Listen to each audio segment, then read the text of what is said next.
Hello everyone.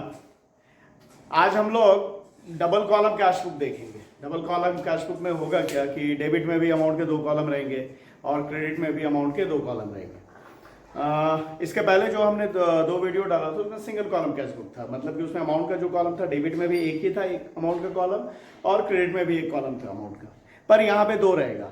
अब इसमें double column cash book जो है ये तीन तरह से बनते हैं। तो पहला बनता है डबल कॉलम कैश बुक तीन तरह का।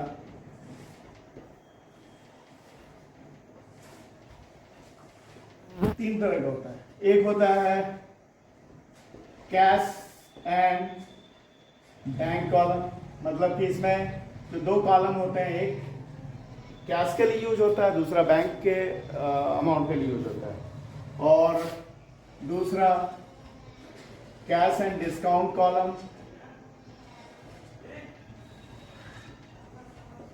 और तीसरा बैंक एंड डिस्काउंट कॉलम। तो क्या है, पहले वाले में कैश और बैंक का कॉलम होता है, दो जो अमाउंट का जो दो कॉलम डेबिट और क्रेडिट में होता है, तो कैश और बैंक का कॉलम होता है। वो एक में कैश वाला अमाउंट रहता है, नगद वाला, और एक जो बैंक में हमारा पैसा या हमने निकाला, मतलब वो कैश और बैंक का दो कॉलम रहता है। और दूसरे में कैश का रहता है और बैंक का नहीं, कैश और डिस्काउंट का कॉलम, ये भी डबल कॉलम कैश बुक होता है, और एक बैंक और डिस्काउंट कॉलम उसका। तो ये तीन तरह के होते हैं। तो हम लोग अभी जो देखेंगे कैश एंड बैंक कॉलम वाला देखेंगे। सबसे पहले फॉर्मेट,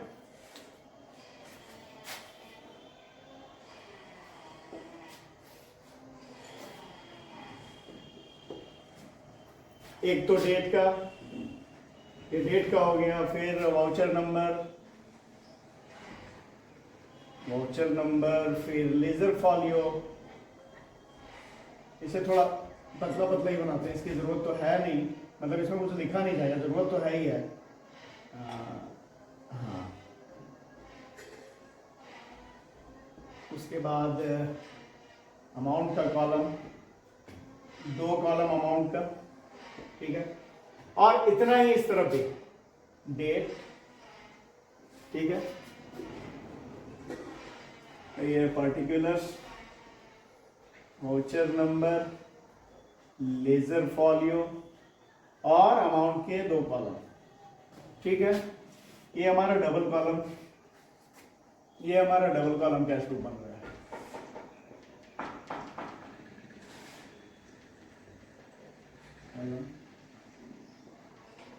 कैश बुक, ठीक है।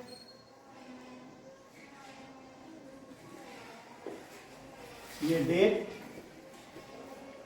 पर्टिकुलर्स, वाउचर नंबर, वीएन लिख दिया जिसके लिए हमने, लेजर फॉलियो एलएफ, और अमाउंट के दो कॉलम, एक कैश का कॉलम है और एक बैंक का कॉलम है, ठीक है।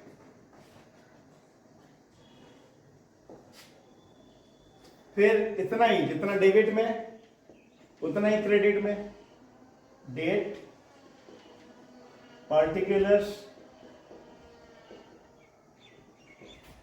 Voucher number, LF, ledger folio, amount के दो कॉलम, कैश और बैंक, ठीक है। ये साइड डेबिट और ये साइड क्रेडिट।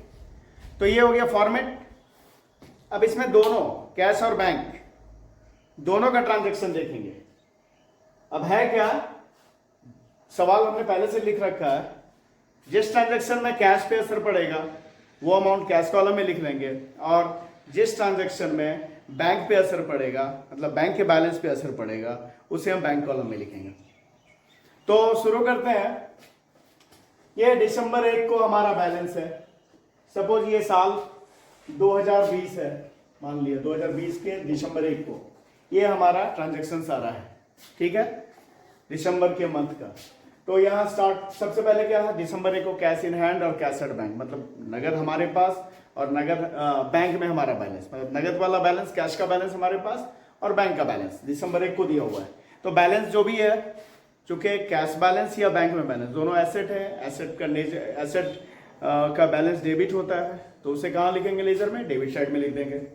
ठीक है, तो दोनों बैलेंस को लिखेंगे। 2020 में दिसंबर 1 को to balance BD, cash in hand कहां लिखेंगे भाई, तो कैश वाले कॉलम में लिख देंगे 2700।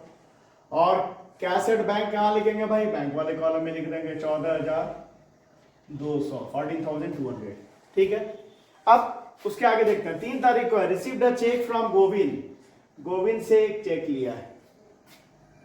इससे ना हमारे कैश पे असर पड़ रहा है ना हमारे बैंक पे असर पड़ रहा है। क्यों, अभी चेक लिया है और चेक बैंक में जमा नहीं हुआ है तो बैंक में भी पैसा नहीं बढ़ा और नगद तो आया नहीं है, चेक आया हमारे पास में, तो इसका एंट्री हम नहीं करेंगे। एक चेक लिया हमने, चेक को किसी पार्टी से, और उसके बारे में लिखा नहीं कि वो बैंक में जमा हो गया ऐसा कुछ, तो इसे कैश बुक में इस एंट्री को नहीं लेना है, इस ट्रांजेक्शन को कुछ नहीं करेंगे।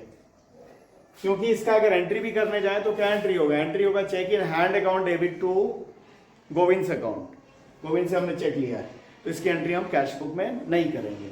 इसके आगे देखते हैं, दिसंबर 4 को paid to Kundan by cheque, Kundan को चेक से पेमेंट किया तो क्या होगा, हमारा कहां से पैसा, कैश घटेगा या बैंक से घटेगा, चेक से पेमेंट किया तो वो पैसा हमारा बैंक से घटेगा। तो आपको मैंने पीछे के वीडियो में भी बताया कि जब जब पैसा आ रहा है हमारे पास तो डेबिट में, कैश बुक में, और जब हमारे पास से पैसा जा रहा है तो क्रेडिट में, मतलब कि रिसिप्ट डेबिट में और पेमेंट क्रेडिट में, कैश का रिसिप्ट डेबिट में, कैश का पेमेंट क्रेडिट में।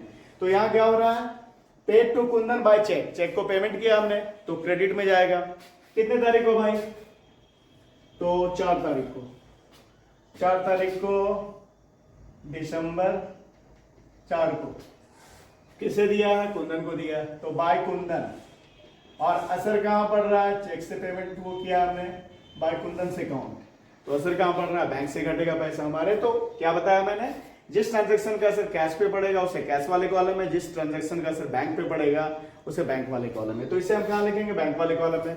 कितना दिया है, 860, 8060, तो इसे कहां लिख देंगे हम, बैंक वाले कॉलम में 860 रुपए। ठीक है, next, sold goods for cash, नगद में बेचा है, तो नगद में बेचा है तो नगद हमारे पास आया रुपया, कैश आया तो कैश वाले कॉलम में लिखेंगे क्योंकि इससे हमारा कैश बढ़ रहा है, बैंक नहीं बढ़ रहा है, क्योंकि नगद हमारे पास आया तो बढ़ रहा है, कैश आ रहा है हमारे पास, तो क्या करेंगे, दिसंबर 5 को टू सेल्स अकाउंट, कितना, 1800 रुपए, ये लिख दिया हमने कैश वाले कॉलम में।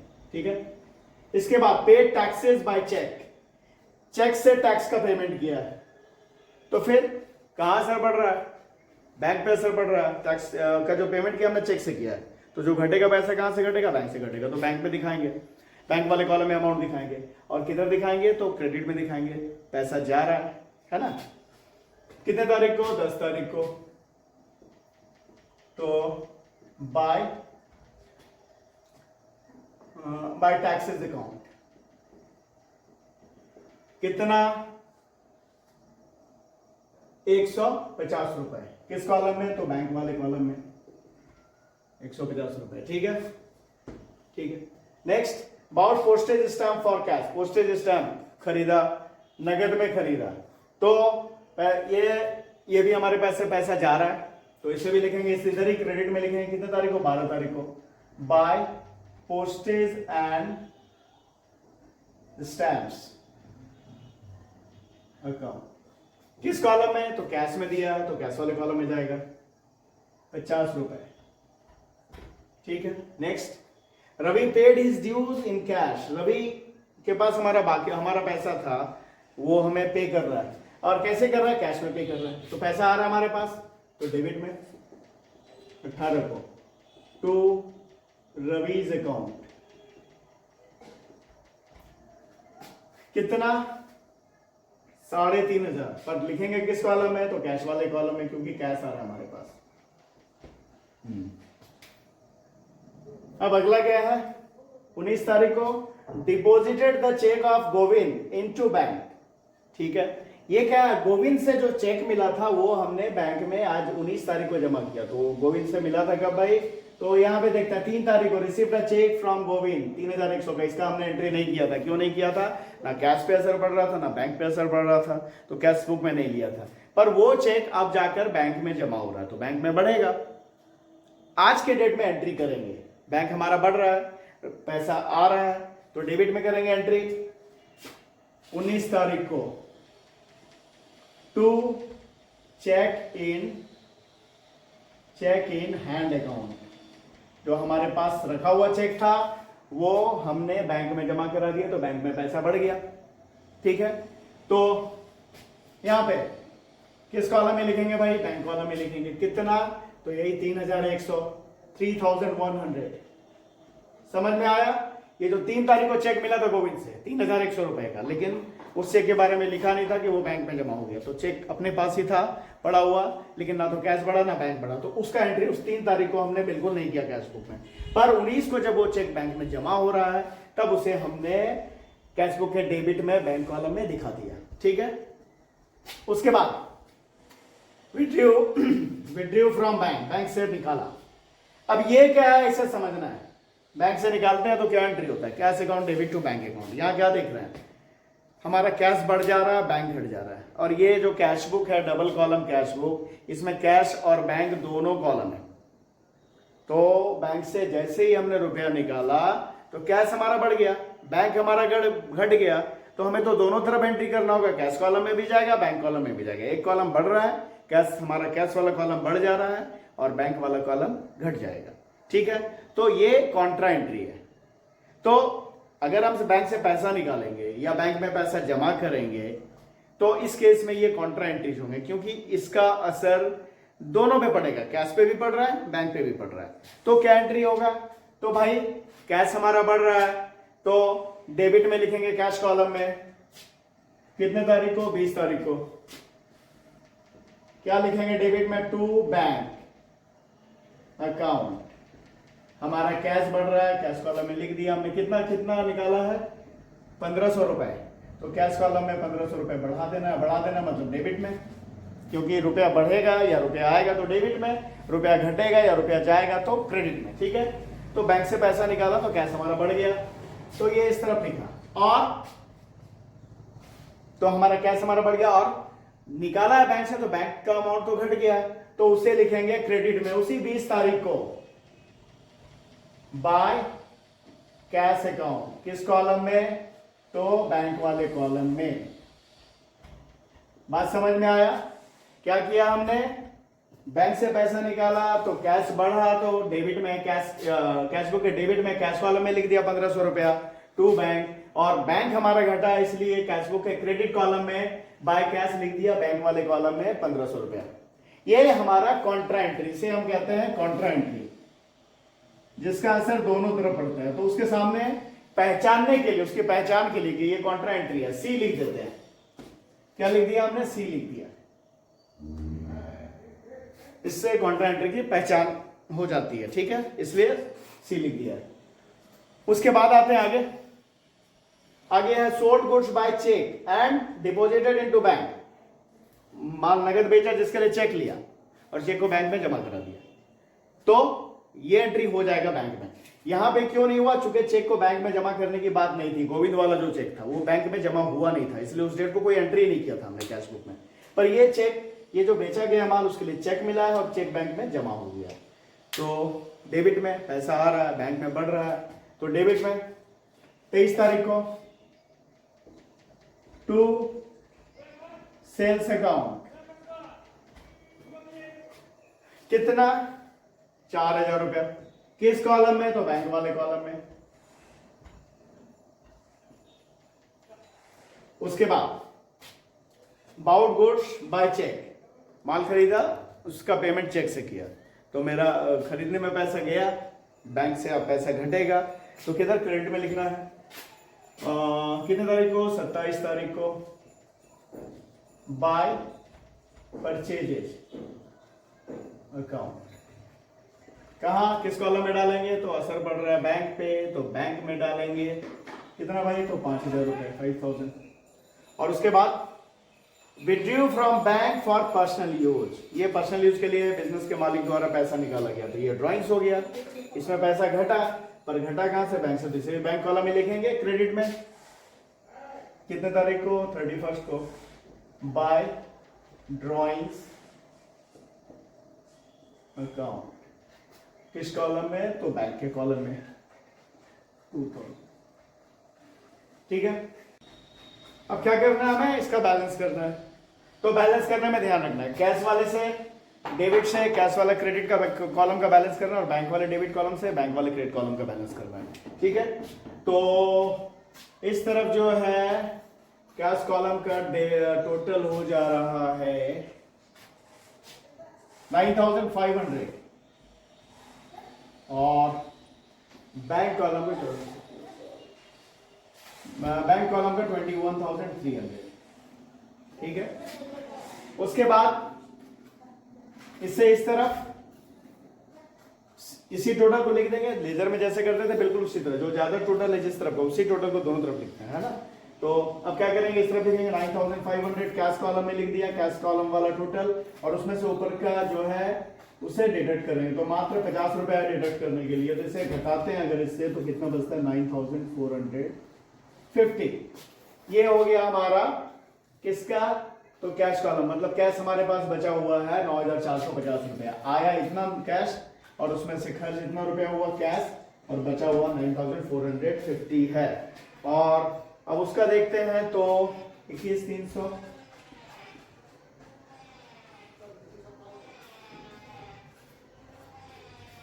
हो गया।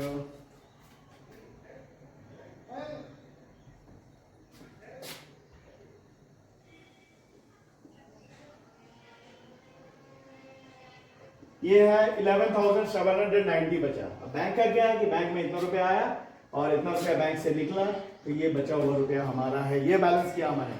तो कैश हमारे पास कितना बच गया? 9450, और बैंक हमारे पास बचा हुआ है 11,790। ठीक है, इस हिसाब से लिख देता हूं 11,790। ये बैलेंस कब होगा? एंड ऑफ द मंथ, तो दिसंबर 31 को बाय बैलेंस CD। ठीक है, और इसे कैरी करेंगे नेक्स्ट मंथ।